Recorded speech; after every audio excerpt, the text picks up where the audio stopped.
So I'm going to bring up our first storyteller. You may have seen her on SNL. She's performed at the Just for Laughs festival, which is massively huge and very inspiring. And she's performed on Risk. Please give a very warm welcome to Kendra Cunningham.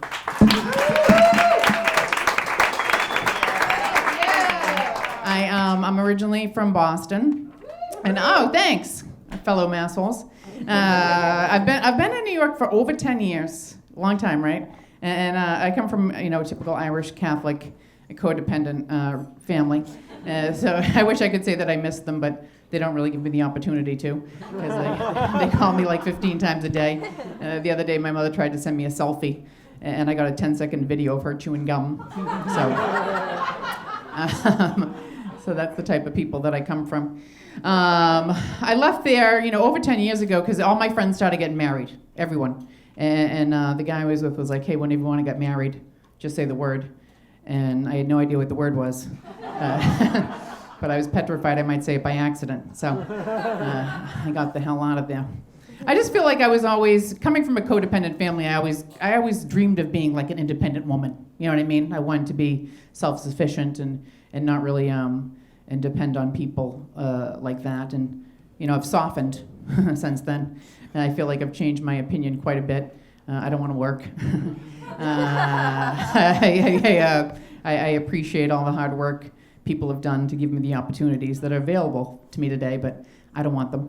But I have to work. I don't come from a family who had money. We didn't have trust funds. We barely had trust. And I did. I just started recently thinking, maybe I do want to get married. Maybe it's something that I would like to get involved with. And I know, it sounds funny. But very subtle things. I'm not looking at venues or looking up dresses or anything, but I'll fill out a legal form. It'll say married or single. I'll check off single, and then I write in, but I can explain. I feel like that's a sign of something. And I think my biggest thing with being, from an Irish Catholic family is I was against all the conventional stuff that went along with it. Getting married in church, wearing a dress, bachelorette parties, Now you can be a little bit more free-spirited with the actual wedding, but people still do all the bachelorette party stuff. And I just always thought it was, first of all, I didn't think it was fair, because, when men have their bachelor party, they normally just go to like a strip club, which is something that a man might do regularly.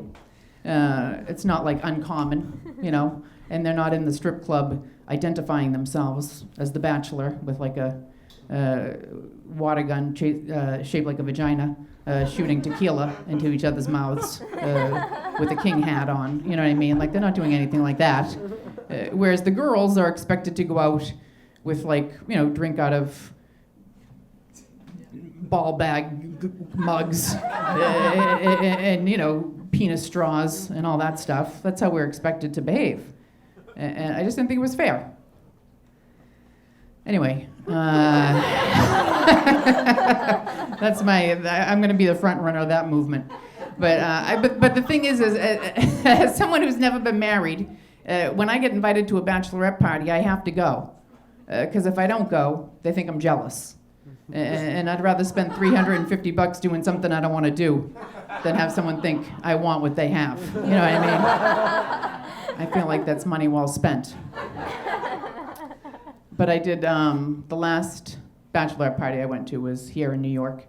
And it was a couple of years ago. We went to Hunkamania.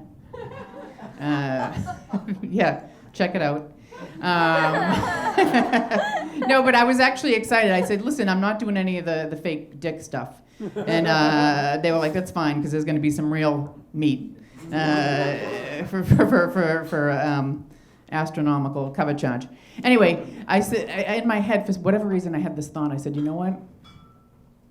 I'm going to get really dressed up, and I'm going to try to trick these strippers into thinking I'm a sugar mama, And I didn't really finish the thought, but I went with it, So I went. I had this black vintage jumpsuit that had a little bit of fringe. It looked very high end, And I wore like minimal makeup. I got my hair blown out very straight, and I felt it.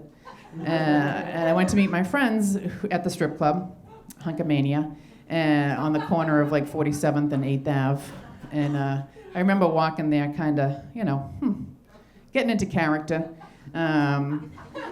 And I met them, and they all looked like girls that were going to a male strip club, high heels, tight jeans, cleavage, makeup, drunk. And it was clear that I was going, I was different than the rest of the group. And we go through the door, we pay, I think it was $45 to get inside. And we get in, and right away, 3 strippers are on me, And I'm sort of like looking off into the distance, thinking, how would a rich woman act with 6 balls on her thigh? And then it started to occur to me, like, how's this gonna play out when I only have like $17 and stripper tip money? They're gonna know pretty quick that I'm a fraud. And then I hear one of them go, "Mother of the bride, mother of the bride." I was like, no, I'm the rich one. Jesus Christ. But it did give me a good reason to not want to tip them, you know what I mean? It looked like I was mad. And I did, I actually, that's still one of my favorite. It didn't taint that outfit, no pun intended. I really didn't mean to say that. But it didn't obscure my image of that vintage jumpsuit. I still wear it. And often I get compliments on it, I'll be honest. I'll toot my own horn. And people, and I like to say, hey, this is my rich woman in a strip club outfit, and hope that they'll ask me to tell the story. You guys have been fun. Thank you so much.